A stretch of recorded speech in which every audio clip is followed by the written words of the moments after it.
Every empire reaches a point where strength is measured not by production, but by promises. At that point, debt stops being a tool and becomes the system itself. History shows this moment clearly. Even when names and centuries change, power expands faster than real capacity, and borrowing fills the gap. Stability appears permanent, because trust absorbs imbalance for a time. But trust is not infinite. When obligations compound faster than output, pressure builds silently beneath normal life. This is not a story about panic or prediction.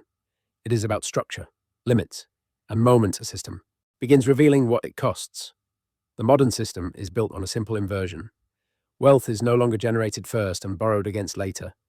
Borrowing comes first, and production is expected to follow. In this arrangement, debt is not evidence of weakness. It is the mechanism that allows expansion without immediate constraint. For the United States, this inversion became systemic rather than temporary. The ability to issue the world's primary reserve currency transformed borrowing into a form of power. Deficits no longer signaled imbalance. They became instruments of reach. In a traditional empire, limits appear when resources thin or territories resist control. In a debt empire, limits are delayed by credibility. As long as markets, institutions, and foreign governments accept promises as payment, expansion continues without visible strain. Bonds replace tribute. Interest replaces taxation pressure. Consumption replaces production as the primary signal of strength. The system rewards scale over efficiency and continuity over restraint. This inversion reshapes behavior across the entire structure. Political incentives favor spending today over adjustment tomorrow. Financial institutions profit from volume, not sustainability. Time 0.5s. Households internalize the logic by substituting credit for income growth. None of these actions appear reckless in isolation. Each is rational within a system that assumes permanent access to future capacity. The danger emerges precisely because the inversion works so well. When borrowing stabilizes growth for decades, it becomes indistinguishable from growth itself. Output no longer disciplines debt. Debt defines output. The empire no longer asks what it can afford. It asks only whether the system can absorb more obligations. For a time, the answer is always yes. That answer, repeated long enough, becomes the belief that limits no longer apply. This belief is the quiet pivot where history shifts from expansion to exposure, without alarms, without collapse, but with consequences already mathematically embedded into the structure itself. The core collapse mechanism of a debt-driven empire is not default. It is saturation. Collapse begins when accumulation outpaces the system's ability to justify it internally and externally. Debt grows faster than productive capacity, but more critically, faster than confidence in future adjustment. At this stage, the system does not fail because it cannot borrow. It fails because borrowing no longer resolves the distortions it created. In early phases, debt smooths cycles. It stabilizes demand, extends influence, and masks inefficiencies.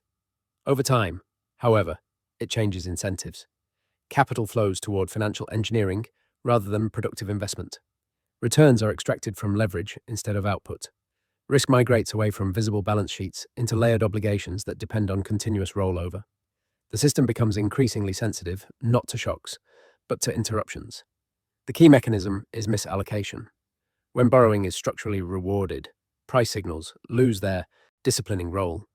Interest rates cease to reflect scarcity of capital and instead reflect policy objectives. Unproductive sectors survive longer than they should. Productive sectors adapt to cheap credit rather than real demand. Growth becomes broader but thinner, more impressive in aggregate numbers than in underlying resilience. As obligations compound, the system relies on expansion to remain stable. New debt is required not to grow, but to service existing commitments. This is the point where sustainability quietly disappears. The system still functions, markets still clear, and institutions still operate. What changes is the margin for error. Small adjustments begin producing outsized effects. Another layer of the mechanism is externalization. A reserve-based debt system shifts adjustment costs outward. Inflation, currency pressure, and financial volatility are transmitted beyond national borders. This delays domestic reckoning and reinforces the illusion of control. But externalization has limits. As foreign holders absorb increasing exposure, their tolerance becomes a variable the system does not control. None of this creates immediate collapse. It creates fragility. a structure that appears stable but cannot slow down without breaking assumptions it depends on. The system becomes locked into continuation. Reform becomes riskier than persistence.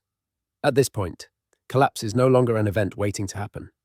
It is a condition already in place, unfolding quietly through balance sheets, incentives, and behavior.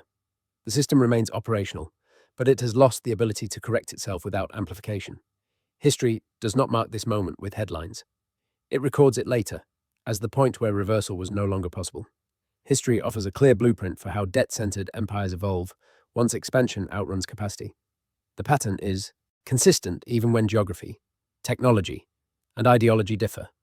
In the late Roman Empire, military reach exceeded productive base. Coinage was debased not to fund growth, but to sustain existing obligations. Short-term stability was preserved, while long-term credibility eroded quietly. The system did not collapse when debasement began. It collapsed when confidence in the currency could no longer be repaired without contraction. A similar structure appeared in early modern Spain. Vast inflows of silver created the illusion of limitless wealth. Borrowing against future shipments became routine. Military campaigns were financed by expectation rather than revenue. Domestic industry weakened as imports replaced production. Repeated defaults did not end the empire immediately. They marked the point where lenders demanded higher compensation, reducing flexibility and increasing dependence on continued extraction. Power remained visible, long after structural strength had already passed its peak. In both cases, debt functioned as a bridge between ambition and reality. As long as expansion continued, the bridge held. When expansion slowed, the bridge did not collapse instantly. It strained. Adjustment costs rose. Political systems chose preservation of reach over restoration of balance. Each delay narrowed future options. The critical insight from these blueprints is timing. Collapse does not begin when debt becomes large. It begins when debt becomes essential to maintaining the appearance of normality. At that stage, leaders are no longer choosing between alternatives. They are managing decay while hoping for external relief. Another common feature is narrative control. Empires near their limit emphasize continuity. They frame instability as temporary, external, or manageable through policy. Structural constraints are redefined as technical challenges. This delays public recognition, but it also delays corrective behavior. When recognition finally arrives, adjustment must occur faster and under worse conditions. History does not show sudden endings. It shows long transitions where systems continue operating while losing adaptability. The blueprint is not about catastrophe. It is about rigidity. Empires fall not when they lack resources, but when their structures can no longer respond to reality without undermining themselves. Debt accelerates this rigidity by converting future capacity into present obligation. Once that conversion dominates decision-making, history's direction is already SE. Time ends out 0.3s, even if the destination remains unseen. The pattern unfolds in stages, each one appearing manageable on its own, but cumulative in effect. The first stage is leverage normalization. Borrowing expands during periods of stability and becomes embedded in baseline operations. What began as a response to crisis evolves into a permanent feature.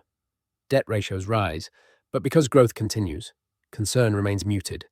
The system interprets continuation as validation. The second stage is dependency formation. Obligations created during earlier expansions require maintenance. Debt is no longer used primarily to invest in future capacity, but to preserve existing arrangements. Programs, institutions, and geopolitical commitments are funded not because they increase resilience, but because withdrawing them would create visible disruption. At this point, debt ceases to be discretionary. It becomes structural. The third stage is signal distortion. Price mechanisms lose clarity. Interest rates reflect policy decisions rather than scarcity. Risk appears lower than it is because interventions suppress volatility. Participants respond rationally to the environment presented to them. Leverage increases further, not out of speculation, but out of necessity. Stability is maintained by managing perception rather than reducing exposure. The fourth stage is capital misdirection. Financial returns become concentrated in activities tied to asset appreciation rather than productivity. Investment favors instruments that benefit from liquidity expansion. Long-term projects with uncertain payoff struggle to compete. The economy grows increasingly dependent on balance sheet expansion rather than output gains. Measured growth continues, but its quality deteriorates. The fifth stage is external reliance. Adjustment pressures are shifted outward through trade imbalances. Currency role, time and 0.3s, and global financial channels. Domestic stability is preserved by exporting volatility. This works as long as external participants accept the arrangement. Their participation is sustained by trust, habit, and lack of alternatives, not by intrinsic balance. The sixth stage is political entrenchment. Incentives align around preserving the existing structure. Any attempt to slow expansion is framed as dangerous. Reform is perceived as destabilizing, even when continuation increases long-term risk. Decision-making narrows. The range of acceptable options contracts around maintaining momentum. The seventh stage is sensitivity escalation. The system becomes increasingly reactive to small changes. Minor rate adjustments, modest demand shifts, or isolated disruptions produce outsized responses. Resilience has declined, even though scale has increased. Complexity replaces strength. The eighth stage is narrative reinforcement. Stability is continuously affirmed through language. Risks are described as contained. Imbalances are framed as temporary. Structural limits are reclassified as technical challenges. This sustains confidence but delays adaptation. The final stage is constraint recognition. This does not arrive as panic. It appears as hesitation. Foreign participants shorten maturities. Domestic institutions demand higher compensation. Policy tools lose effectiveness at the margin. Nothing breaks. What changes is behavior. Throughout these stages, the system does not collapse. It continues.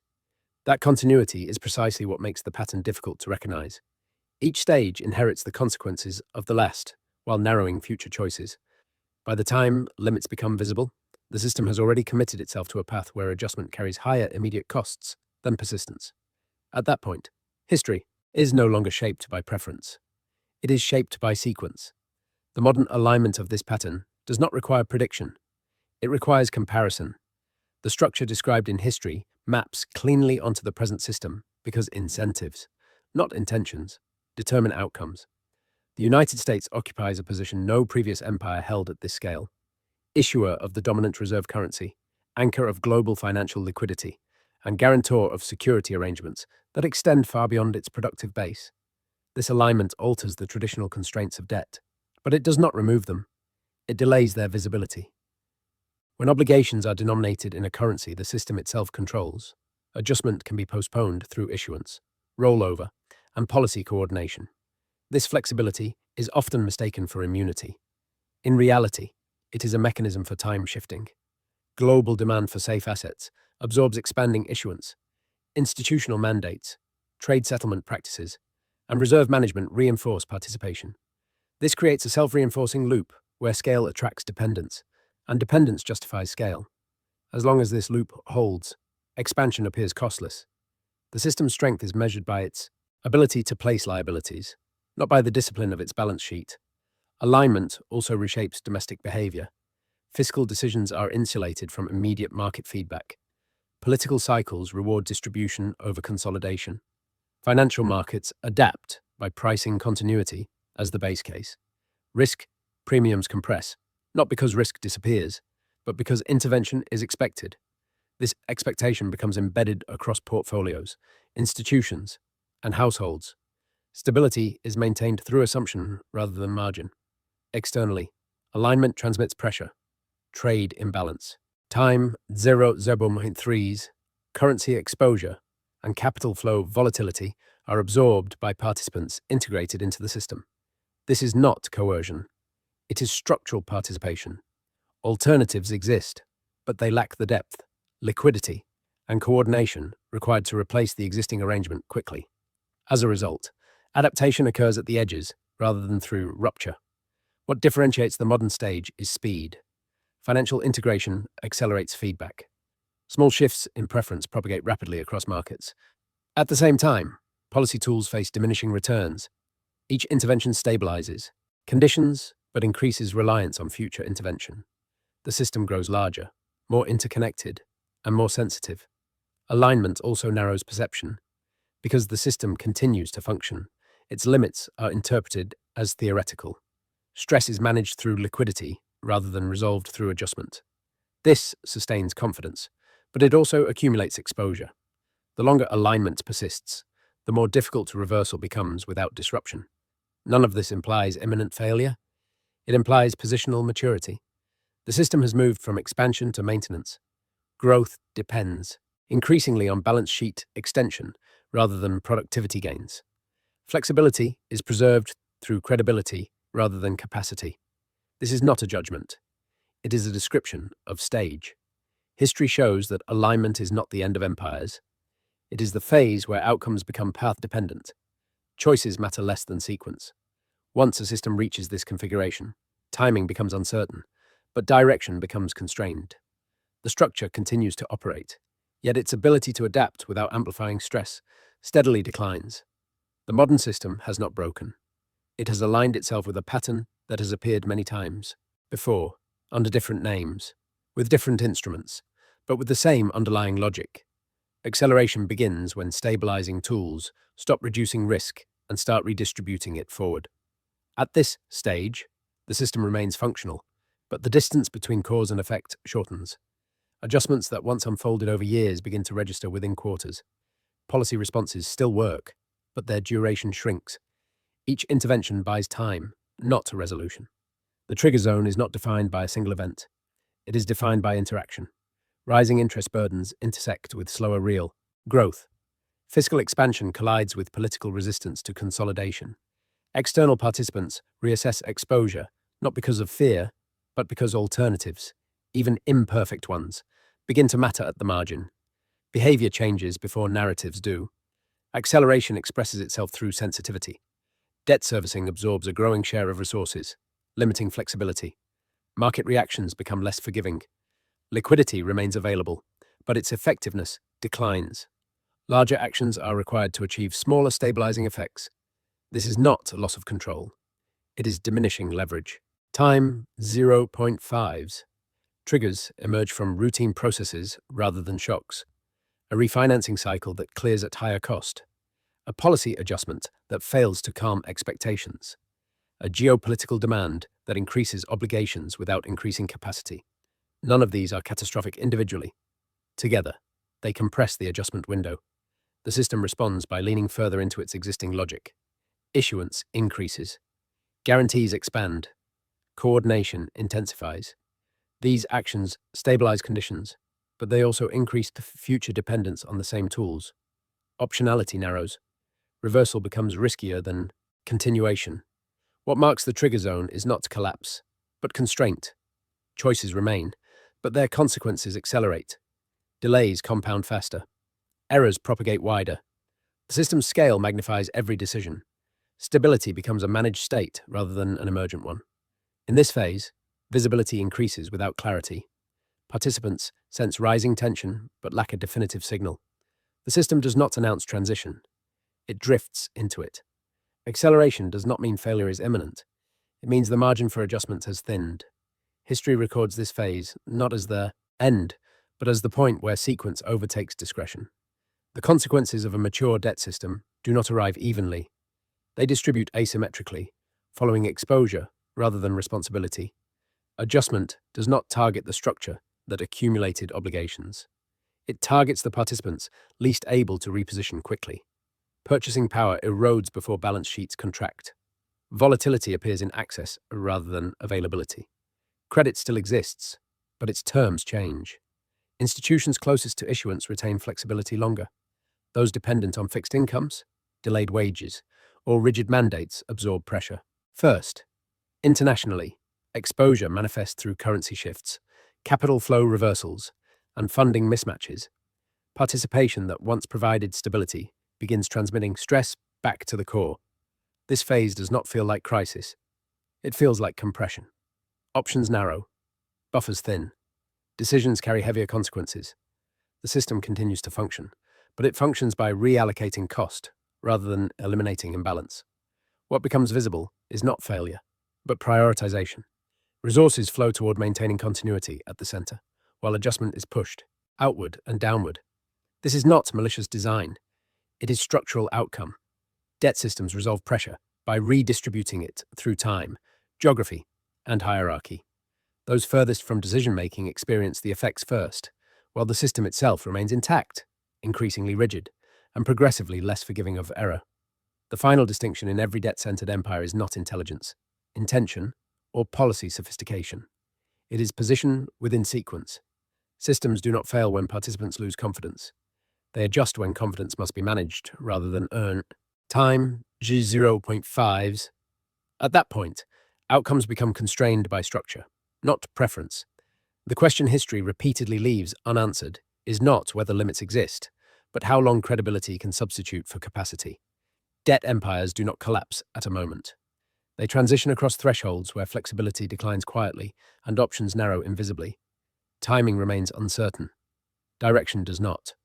What defines the end is not default or crisis, but the loss of voluntary adjustment. When continuation becomes safer than correction, the system has reached its historical limit.